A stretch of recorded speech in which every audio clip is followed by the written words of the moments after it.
अस्सलाम वालेकुम दोस्तों। आप और हम समझ रहे थे ये जंग रुक जाएगी व्यूवर्स, लेकिन ये आग दोबारा लगेगी। जी हाँ व्यूवर्स, इतनी बड़ी खबर निकल कर आ रही है कि डोनाल्ड ट्रंप साहब के ट्वीट ने दोबारा पूरी दुनिया में व्यूवर्स लोगों को सर जोड़ने पे मजबूर कर दिया। व्यूवर्स, उन्होंने ट्वीट करा कि मंगल वाले दिन हम ईरान पे बहुत ज्यादा खतरनाक हमला करने जा रहे थे, लेकिन अरब ममालिक के कहने पे हमने हमला मौखर कर दिया, यानी पोस्टपोन कर दिया। अरब ममालिकों ने व्यूवर्स उन्होंने 3 मुल्कों के नाम लिए। नंबर 1 कतर, दूसरा सऊदीया, तीसरा दुबई। व्यूवर्स, अब सबसे बड़ी बात यह है कि सबसे पहले तो बड़े बड़े तजिया निगार और जो दुनिया की इंटेलिजेंस थी वो यही बात बोल रही थी कि हमला अमेरिका करेगा, तैयारी भरपूर कर रहा है, जानदार हमला करने की सोच रहा है ईरान पे। लेकिन व्यूवर्स, क्या आपने सोचा अरब ममालिक ने अचानक से मना क्यों करा अमेरिका को?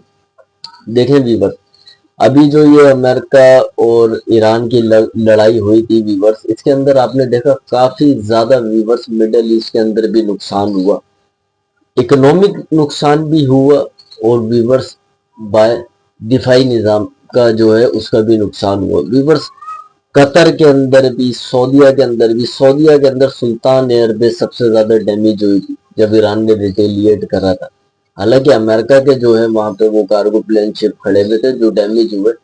फिर वीवर इसके अंदर वीवर्स कुछ और रिफाइनरियां डैमेज हुई जिसका आज तक रिएक्शन आ रहा है। अगर हम एलपीजी की बात करें तो वीवर्स, अरब ममालिकों को भी पता है वीवर्स के अगर ये जंग बढ़ती है तो हमारे लिए ज्यादा नुकसान होगा। अरब ममालिकों से जब सवाल करा कि आपने अच्छा क्यों मना करा हमले के लिए, तो उनकी तरफ से बात निकल कर आती है बड़ी अच्छी कि अमेरिका अभी रुक जाए, मामला जो है ताल्लुकात की तरफ जा रहे हैं, हो सकता है कि हल हो जाए।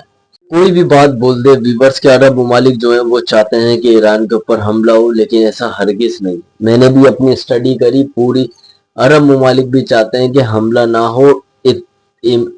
ईमानदारी से जो मामला बैठ रहे हैं वो बिल्कुल अमन के साथ मुज़ाकरात हो जाए।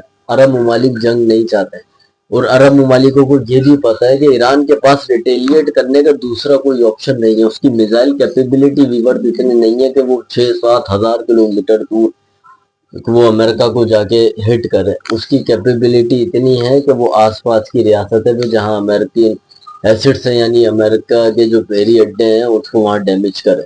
तो अरब ममालिकों ने भी डोनाल्ड ट्रंप साहब को समझाया, और फिर पाकिस्तान ने तो वीवर्स अपना रोल अदा करा। फिर पाकिस्तान की भी बहुत बड़ी वीवर्स बात है, वो भी अरब ममालिकों के साथ कोऑर्डिनेट करता रहा कि आप लड़ाई के अंदर शामिल नहीं होगा, अमन की बात करिएगा। तो वीवर्स, ये हमला मौखर कर दिया गया, लेकिन व्यूअर्स इसका मतलब यही हुआ ना कि आप और हम सब समझ रहे थे कि अब ये लड़ाई नहीं होगी, स्टेट ऑफ हार्मोस को लिया है और क्या कहते हैं मामला तय होने वाले। लेकिन व्यूअर्स, हर रोज ऐसा कोई ना कोई 2 दिन के बाद ट्वीट आता है जिससे पूरी दुनिया में तशवीश हो जाती है। ये बहुत बड़ी अचीवमेंट है अरब ममालिक की वजह से। अगर ये हमला मौखर हुआ है तो ये बहुत बड़ी अचीवमेंट है व्यूअर्स। तो इसी तरीके से, लेकिन व्यूअर्स ये अचीवमेंट कहाँ तक जाती है किसी को नहीं पता व्यूअर्स, क्योंकि ईरान के अंदर अब अगर लड़ाई होगी सिर्फ ये ईरान की हदूद में नहीं रहेगी, ये पूरे मिडिल ईस्ट को लपेट लेगी।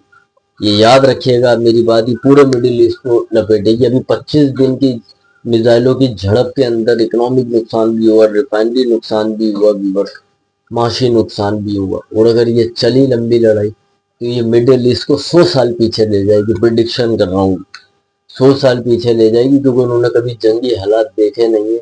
और आपस में जब फिरके लड़ेंगे तो बर्बादी होगी। अल्लाह सुब्हान ताला अपना रहम करे। उम्मीद है आपको वीडियो पसंद आए तो चैनल जरूर फॉलो करिए और कमेंट्स में अपनी राय जरूर दीजिए।